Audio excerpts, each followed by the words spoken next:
पाया तेरे दर तो मैं रहमता हजारा, शुक्र गुजारा तेरा, शुक्र गुजारा, शुक्र गुजारा तेरा, शुक्र गुजारा। जय गुरु जी, शुक्राना गुरु जी। गुरु जी के सत्संग में आई हुई प्यारी प्यारी संगत का भी शुक्राना। गुरु जी की कृपा से अरोरा फैमिली के घर में 20 मई 2023 को गुरु जी की कृपा से सत्संग संपन्न हो गया है। जय गुरु जी। गुरु जी ऐसे ही अरोरा फैमिली को ब्लेसिंग करते रहें और अन्य सेवादार को भी गुरु जी ब्लेसिंग करते रहें, उनके भी घर में गुरु जी का सत्संग हो, शुक्राना हो। जय गुरु जी। संगत जी, गुरु जी का दर्शन कर लीजिए। आइए गुरु जी के चरणों में कोट कोट नमन और वंदना करते हैं, गुरु जी का शुक्राना करते हैं। गुरु जी ही जगत का पालनहार हैं, हमारे नेवैया हैं, हमारे खेवैया हैं। यही हमारा भवसागर से पार लगाएंगे बेड़ा।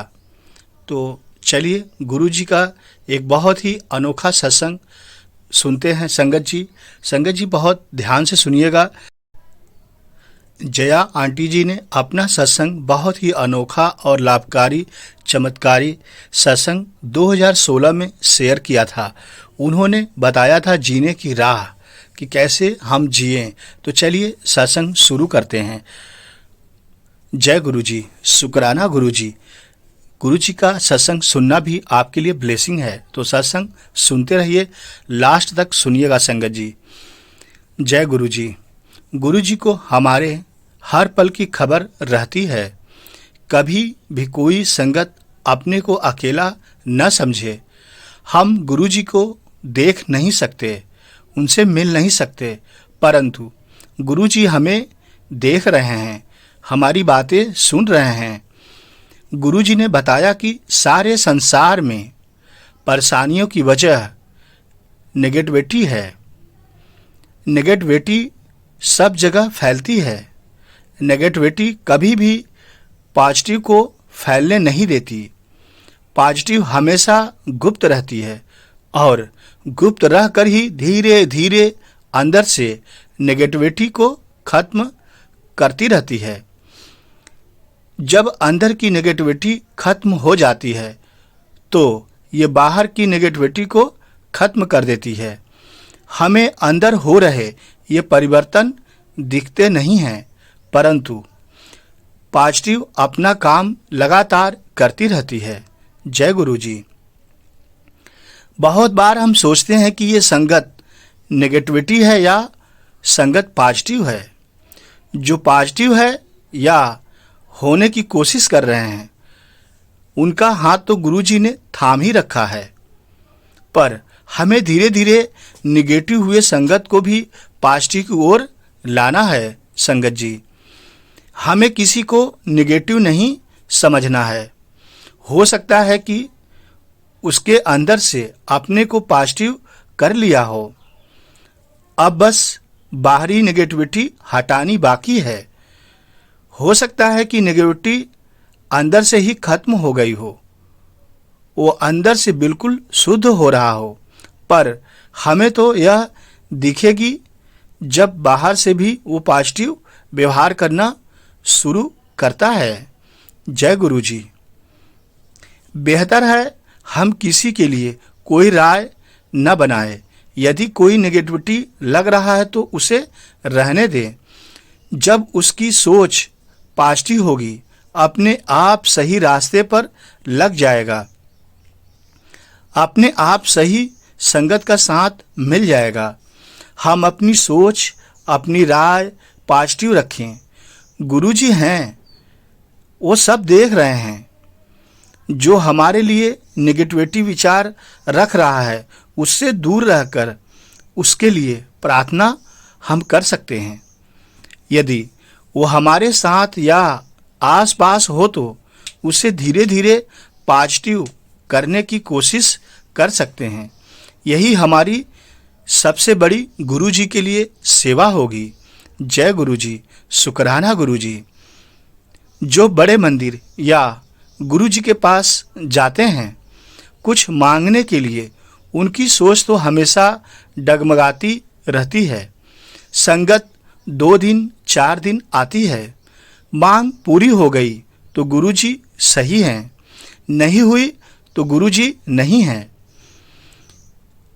यहाँ कुछ नहीं मिल सकता, ऐसी सोच संगत के अंदर आ जाती है। ऐसे संगत की मांग जब तक पूरी होती जाती है तब तक ही वो पॉजिटिव रहते हैं। यदि इस दर पर आते ही यह समझ लें कि गुरुजी रब हैं, गुरुजी शिव हैं, गुरुजी साक्षात भगवान हैं, तो फिर कभी डगमगाएंगे नहीं आप, क्योंकि हमेशा हम इस विश्वास के साथ रहेंगे कि जो ईश्वर करता है, जो गुरुजी करते हैं, उसमें हमारी भलाई होती है और यही विश्वास हमें आगे ले जाएगा। इसलिए गुरुजी की अनंत भक्ति आप करते रहें और लगातार गुरुजी में अपना विश्वास बनाएं। गुरुजी आपको जरूर ब्लेस करेंगे, क्योंकि गुरुजी सब देख रहे हैं। आगे सुनते हैं। जय गुरुजी। गुरुजी कहते हैं कि सारा खेल तो मटकी का है, वो मटकी जिसमें हम अस्थि विसर्जन करते हैं, वहाँ अस्थि तो होती ही नहीं है। आजकल सिर्फ इच्छाएं भरी होती हैं।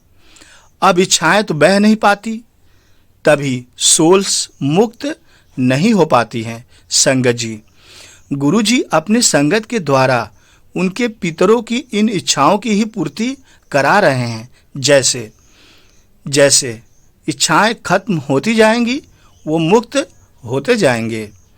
बहुत बार दादा के कर्म को उसका पोता काटता है। ऐसे घरों में गुरुजी किसी शुद्ध आत्मा वाले सोल को पोता बनाकर भेज देते हैं, ताकि वो उद्धार कर सके सभी का। कभी कभी दादा ही उसी परिवार में पोते या नवाजे के रूप में जन्म लेकर अपने कर्म को काटते हैं और बाकियों को भी मुक्त करते हैं। गुरुजी हर वो काम, हर वो कोशिश कर रहे हैं जो इस धरा को सोल से रिहा करवाएगी। सामूहिक प्रार्थना करवाकर कई तरह से किए गए लोगों की मुक्ति का उपाय गुरुजी कर रहे हैं। जय गुरुजी। एक मैसेज है जिसमें गुरुजी ने कहा है कि हम रोज अपने घर में बनने वाले खाना को थोड़ा सा एक कटोरी में ढककर रख दें। जैसे सुबह हम खाने वाले हैं, उसे थोड़ा सा निकाल कर रख दिया, उसे पूजा के आसपास या रसोई में रख सकते हैं। दोपहर को जब खाना बनना है तो उसे सुबह खाने वाले को कचरे में फेंक देना है और उसमें तब के बने हुए खाने को थोड़ा सा रखना है। अब इसे रात को फेंक कर रात के बने खाने को रखना है, रात वाले को सुबह फेंक देना है। यही हर बार खाने के साथ करना है। जो भी घर में बन रहा हो, बासी खाना को नहीं रखना है। ये खाना हम उन सोल्स के लिए निकाल रहे हैं जो हमें दिखते नहीं हैं पर हमारे पास ही हैं। कई संगत को यह दिख चुका है कि किस तरह से सोल्स रात को या अन्य वक्त में हमारे फ्रीज या अलमीरा खोलकर खाना निकालकर खाती हैं। जब खाने का सारा रस ही निचुड़ चुका है तो जो खाना वहाँ पड़ा दिखता है वो फिजिकल फॉर्म में तो वहाँ है, पर उसे खाने में वो शरीर में नहीं लगता है। उल्टा कई बार हमें बीमार करता है। जय गुरुजी। शुक्राना गुरुजी। पहले भी ये मैसेज दिया गया है। गुरुजी ने हमें बासी खाना न रखे फ्रिज में खाकर आटे की गोली को सोल्ड पिंड की तरह से लेती है और वो हमारे शरीर के विकास को होने नहीं देता है। कई बार और माध्यम से बताया गया है कि हमारे घरों में जो परथन रखते हैं, रोज रोटी बनाने के बाद उसे रोज का खत्म करना जरूरी होता है। लोग उसे एक पिंड के रूप में गूंथ कर बना लेते थे और बाहर जीव जंतु को डाल देते थे। माँ या बड़ों से हमें पूछे तो पाएंगे कि उन्हें के रसोई की पहली और आखिरी रोटी कभी भी परिवार वालों के लिए नहीं होती थी, वो गाय के लिए या फिर पितरों के लिए होता था। घर गरीब हो या अमीर का, हर घर में हर बनते हुए खाने को पहले इनको अर्पित किया जाता रहा है, पहले से ही। जय गुरु जी। हम आधुनिक होते गए और बदलते गए, इन बातों को नज़रअंदाज करते गए। बड़े बुजुर्गों ने कहने की कोशिश की तो उन्हें पुराने जमाने का आदमी या पुराने जमाने की सोच समझाकर हंसी में उड़ाते गए। आज ऐसी स्थिति आ गई है कि हमने फिर से उन्हीं तरीकों को लाना पड़ रहा है हमारे जीवन चर्या में। हमारे काम रुके पड़े हैं, किसी के घर कोई बरकत नहीं हो पा रही है, सभी घर दुखी है, क्योंकि हर घर में सोल्स अपने रिहा होने का इंतजार कर रहे हैं। जब तक पुराना नहीं खत्म होगा, नया कैसे शुरू होगा। गांव के लोग आज भी यह सब करते हैं, उनके घरों में भी आधुनिकता के दस्तक दी है, पर अभी पूरी तरह बदल नहीं पाई है। गरीब हो या अमीर, शाम को दरवाजे के बाहर दीपक जरूर जलाते हैं। सुबह शाम घर में रोशनी जरूर करते हैं दीपक की, पर हम शहर वालों ने बड़े सारे बहाने खोज लिए। जैसे शाम को हम घर में कहाँ रहते हैं जो दिया जलाएं। शाम सुबह किसे फुर्सत है जो पूजा पाठ घर में जाकर दिया जलाए। कहने के तो बड़ी सोच वाले हम इंसान इतना तक कह जाते हैं कि ईश्वर तो हर जगह है, वो तो हर दिल में वास करता है, फिर किसी खास समय पूजा की क्यों करें। बच्चे बच्चे तक डायलॉग मारते हैं कि सब ढोंग है, भगवान को मंदिर या अपने पूजा घर में जाकर ही क्यों याद करे जब वह हर कड़कड़ में बसता है।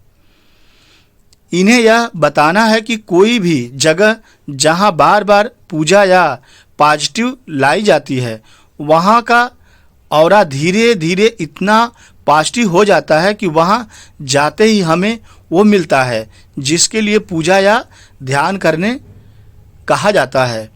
हर कण में ईश्वर बसता है, ये तो इन बच्चों ने पढ़ लिया है, पर ईश्वर होता भी है ये अब तक नहीं जान पाए हैं। नहीं तो गलत काम करते वक्त एक बार डरते कि ईश्वर तो देख ही रहा होगा, पर वही बोलने में क्या जाता है। यदि ऐसी बातें करने से हमें ज्ञानी समझा जाता तो हमारे बच्चे इस रेस में क्यों पीछे रहे।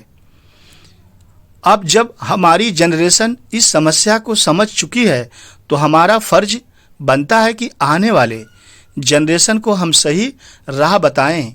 ये पूजा, ये ध्यान, ये भटकते सोल्स सब कुछ क्या मायने रखते हैं। हमारे विकास में इसका परिचय धीरे धीरे अपने परिवार या बच्चों को देना पड़ेगा। हर सोल नहीं होती।